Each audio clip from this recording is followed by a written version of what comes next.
Hello guys, welcome back to my channel. আজ সকাল সকাল বেরিয়ে পড়েছি ঘুরতে যাওয়ার জন্য। কোথায় যাচ্ছি জানো? দক্ষিণেশ্বর। তো যাব আমরা মেট্রোতে। আমি আগের বারে গেছিলাম, ট্রেনে করে গেছিলাম, কিন্তু এইবারে যাবো মেট্রোতে। আমার মায়ের বাড়ির এখান থেকে মেট্রো করে গেলে সুবিধা, তো মেট্রোতেই মা বললো যে চলে যা।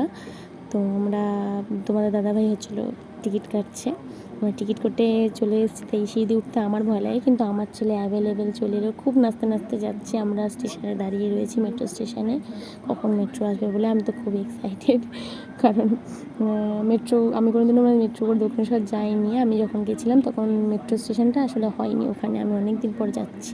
তো আমরা উঠে গেছি মেট্রোতে। দেখো মেট্রোর থেকে ওই যে বাইরের এটা আমার খুব ভালো লাগছিলো, তো আমি ওই জন্য একটু দেখছিলাম, ভীষণ ভালো লাগছিলো। চলে এসেছি দক্ষিণেশ্বরে। তো আমি হলো এখান থেকে বেরিয়ে যাই, একদম মন্দিরের সামনে চলে এসেছি। ওখান থেকে খুব ইজি রাস্তা, যারা যারা গেছো তারা নিশ্চয়ই যেন পুজো দিয়েও বেরিয়ে গেছি, বেশিক্ষণ লাগেনি পুজো দিতে, কিন্তু বেশি টাইমটা লেগেছিলো কোথায় জানো? বলবো চলো।